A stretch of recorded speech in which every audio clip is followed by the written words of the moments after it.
Hello అందరికీ ఎప్పుడైనా మనకి స్వీట్ తినాలి అనిపించినప్పుడు ఇన్స్టెంట్గా ఇలాంటి ఒక ప్రోటీన్ లడ్డు అయితే ప్రిపేర్ చేయండి. చాలా హెల్దీ అండ్ టేస్టీ కూడా ఉంటుందండి.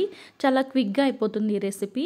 సో దీనికోసం అయితే నేను 2 కప్స్ రాగి ఫ్లోర్ను తీసుకుంటున్నాను. రాగి పిండి అనేది మనం ఇంట్లో అయినా ఆడించుకోవచ్చు, బట్ నేనైతే ఇక్కడ బయట నుంచి తీసుకొచ్చిన పిండి అయితే యూస్ చేస్తున్నాను. నేను 2 కప్పుల మెజర్మెంట్ ఎందుకు చూపిస్తున్నా అంటే 2 కప్పులకి ఎగ్జాక్ట్గా 1 కప్పు బెల్లం మాత్రమే తీసుకుంటున్నానండి. మీరు స్వీట్ ఎక్కువగా తినాలి అనుకుంటే 3/4 కప్ అయినా యూస్ చేసుకోవచ్చు. అండ్ 1/2 కప్ అయితే పల్లీలను తీసుకుంటున్నాను. పల్లీల ప్లేస్లో మీరు డ్రై ఫ్రూట్స్ అయినా యూస్ చేసుకోవచ్చు. కొంచెం నెయ్యి వాడుతున్నానండి. సో కొంచెం టేస్ట్ కోసం ఇలాచి.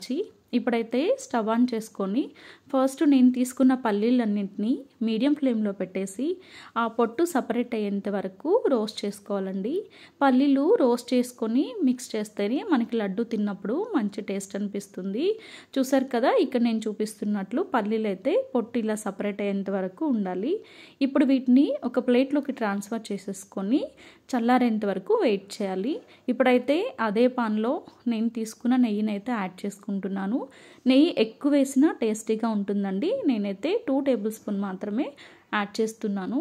సో ఇప్పుడైతే రెడీగా ఉన్న 2 కప్స్ రాగి ఫ్లోర్ని యాడ్ చేసేసి ఫ్లేమ్ అయితే చాలా సిమ్లో పెట్టుకొని ఈ రాగి పిండిని రోస్ట్ చేసుకోవాలి. ఎందుకంటే రోస్ట్ చేసుకోకపోతే పచ్చిగా ఉంటే ఎక్కువ లడ్డూలు తింటే మనకి స్టమక్ పెయిన్గా అనిపిస్తుంది. పిండి రోస్ట్ చేసుకోవడం వల్ల మనకి హెల్దీ కూడా. సిమ్లో పెట్టుకొని ఇలా రోస్ట్ చేసుకున్నప్పుడు కలర్ అయితే కొంచెం చేంజ్ అవుతుంది, మనకి స్మెల్ కూడా తెలుస్తుందండి. ఇలా పిండి అనేది పొడి పొడిగా వస్తుంది. సో ఇప్పుడైతే దీన్ని మనం ఒక బౌల్లోకి ట్రాన్స్ఫర్ చేసుకొని దాన్ని పిండి అంతా కొంచెం కూల్ డౌన్ అవ్వనివ్వాలి. ఎందుకంటే వేడిగా ఉంటే లడ్డు కట్టడానికైనా ప్రాబ్లం అవుతుంది. ఇప్పుడైతే చల్లారిపోయిన గ్రౌండ్ నట్స్ని తీసుకొని ఆ పై పొట్టంతా చేత్తో ఇలా నలుపుతూ తీసేసేయాలండి.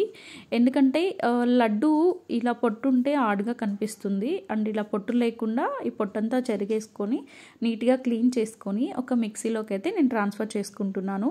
సో మిక్సీలో వేసుకున్నప్పుడు మీరు జస్ట్ కచ్చాపచ్చగా అంటే లైట్ క్రష్ అయినా చేసుకోవచ్చు, లేదా పౌడర్లో అయినా చేసుకోవచ్చు. నేను ఇలాచీ కూడా మిక్సీ జార్లోనే యాడ్ చేసి ఇలా ఫైన్ పౌడర్ లాగా అయితే చేసి పెట్టుకుంటున్నాను. ఎందుకంటే పౌడర్ అయితే మా పిల్లలు తినడానికి లైక్ చేస్తారు, పలుకులుగా ఉంటే వాళ్ళు ఇష్టపడరు అనమాట. గ్రౌండ్ నట్స్ టేస్ట్ కోసం కొంచెం అయితే సాల్ట్ యాడ్ చేశాను. సాల్ట్ వద్దనుకున్న వాళ్ళైతే స్కిప్ చేసేసుకోవచ్చండి. సాల్ట్ యాడ్ చేయడం వల్ల స్వీట్నెస్ అనేది ఎక్కువ తెలుస్తుంది, అదే మెయిన్ పర్పస్.